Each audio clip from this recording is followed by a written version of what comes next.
A experiência de hoje é sobre antenas, experiência de número 5. Os integrantes do grupo são Arthur Alves, Felipe Dias, eu, Matheus e a Gabriela Carim. Nós somos do grupo M, tema 9. Para começar a falar sobre o tema, a gente precisa fazer uma breve introdução a respeito das antenas. Primeiro, a gente tem que saber que a antena é um dispositivo que geralmente, quase sempre, é feito de material metálico. Ela emite ou recebe ondas eletromagnéticas. Essas ondas elas serão guiadas pela linha de transmissão e irradiada. A antena é composta por uma fonte, uma linha de transmissão e um dipolo oscilante, esse meu meio circundante aqui. E essas oscilações do campo eletromagnético, elas são sempre perpendiculares entre si. Já nos parâmetros fundamentais da antena, a gente tem a frequência de ressonância, impedância, diagrama de radiação, polarização, eficiência e largura da banda. E por se falar de antena, vale destacar um modelo do tipo microfibra, que recentemente passou a ser objeto de estudo das empresas de telecomunicações, por conta das suas vantagens, como baixo custo, tamanho e a facilidade que eles têm de adaptar ao circuito. Já a antena Discone, que é tema do nosso estudo, é uma versão de antena bicônica, onde ela tem um cone e um disco. O disco é na parte superior e esse cone abaixo.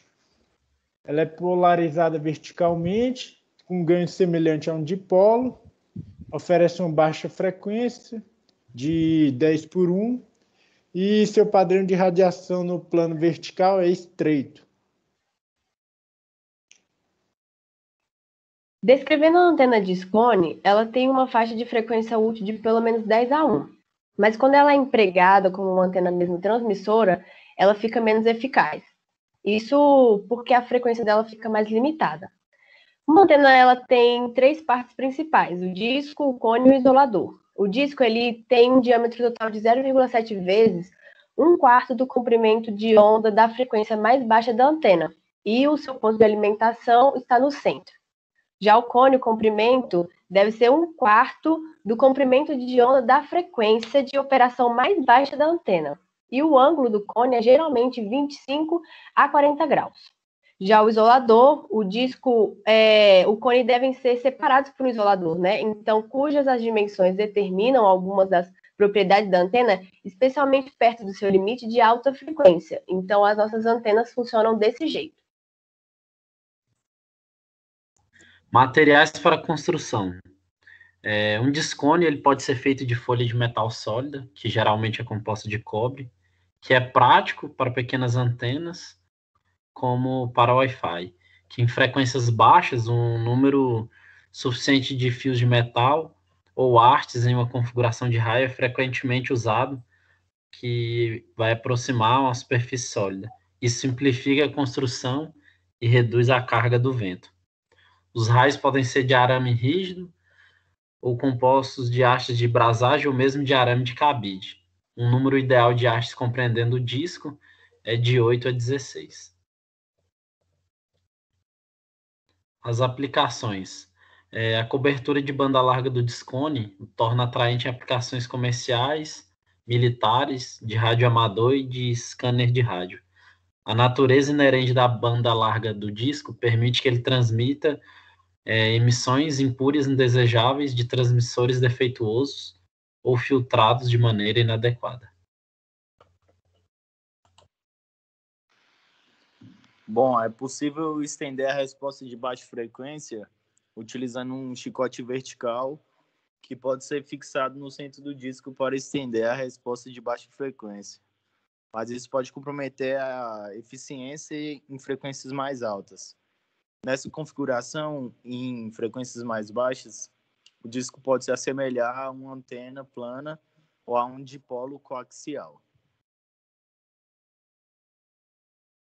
A respeito da calculadora da antena Discone, o professor Gerardo disponibilizou um link onde tem um software que é possível calcular a frequência mínima desejada através do tamanho da antena.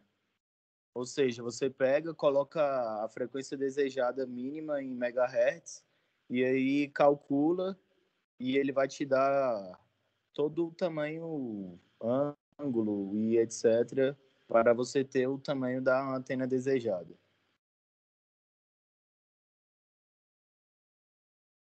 Portanto, foi possível perceber a importância da invenção de Candoyan e seus benefícios que a antena tem no cenário atual, como o custo e a adaptação do circuito.